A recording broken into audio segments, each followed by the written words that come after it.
giant beef ribs. Okay, what'd you think? Awesome, really awesome. Yeah. So, but I would be interested in learning here. How do you do that? They come in a rack of 3. Every time we get them in, it's the same 3 ribs off the rib cage. Every time we get them in, and we just smoke them on the pits back there. Okay, and for how long? Anywhere from 3 to 4 hours. Just depends how big they are. 3 to 4 hours. Okay. Yeah.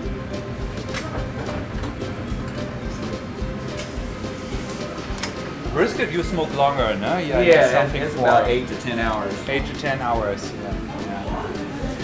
Wow, that looks so juicy. Perfect. Thank you very much. Yeah.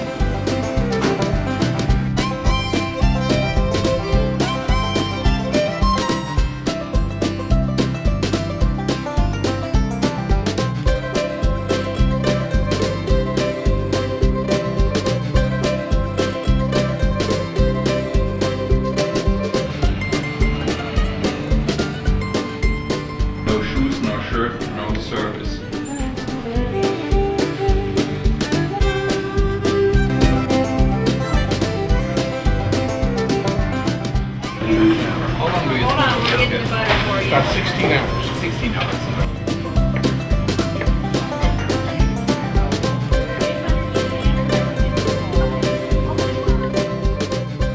You have a nice crust rub on it. Yeah. It's cool. 9 parts pepper to 1 part salt. Okay. That's all that is. Yeah. It's all so pepper and salt here. Pepper and salt. Nice, yeah. Smoke and love. Okay. Smoke and love. Right. That's important. And how many hours? 5 hours or something? On the beef rib, right around 6 hours or so. 6 hours. Brisket's anywhere from 10 to about 15 hours. Okay. Yeah. Okay. And this looks like a traditional place. How old is it? Been in this building since 1959.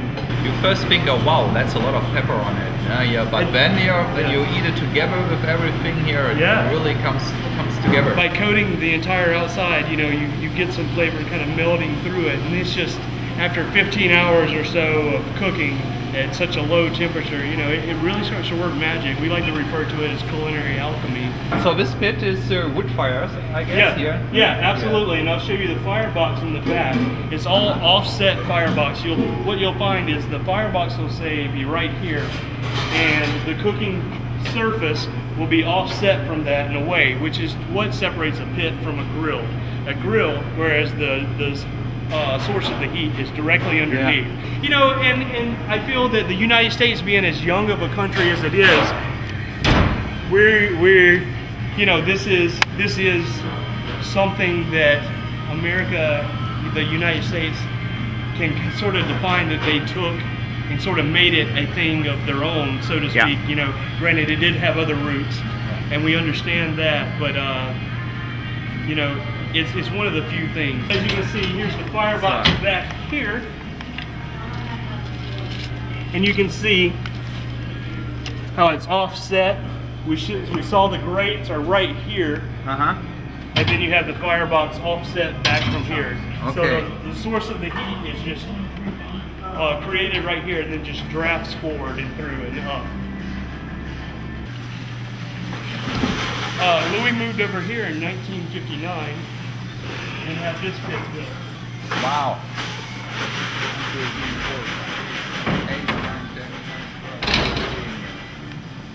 So what do you smoke here, basically? These are the briskets for tomorrow, or? Yeah.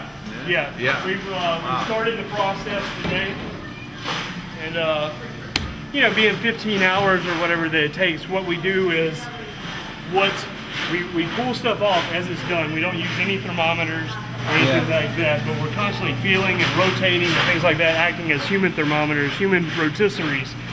And as it's done, we'll pull one, put another down, pull one, put another down, and cycle raw our stuff in, just trying to make headway, to cook as much as we can. But when an item takes, say, 15 hours to cook, it's not something like a hamburger or something that you just throw back down, How you serve the meat, for example.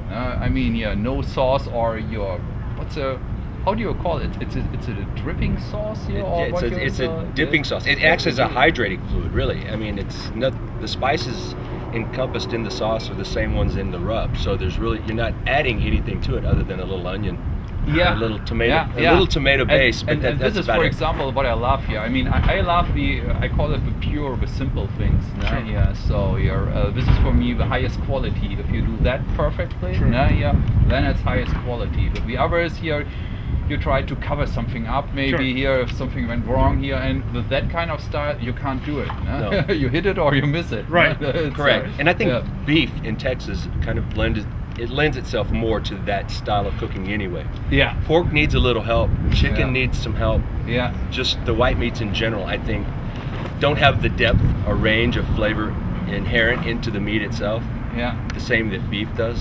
Beef really doesn't need much. It needs a little salt and a little pepper. Yeah. A good steak doesn't require much more, maybe a little clarified butter. You know, everything's better with a little bit of butter, right? Right. You're right, yeah. But you learned this from the French. Yeah. What you're experiencing in the Austin area is called a meat market, or Central Texas meat market style.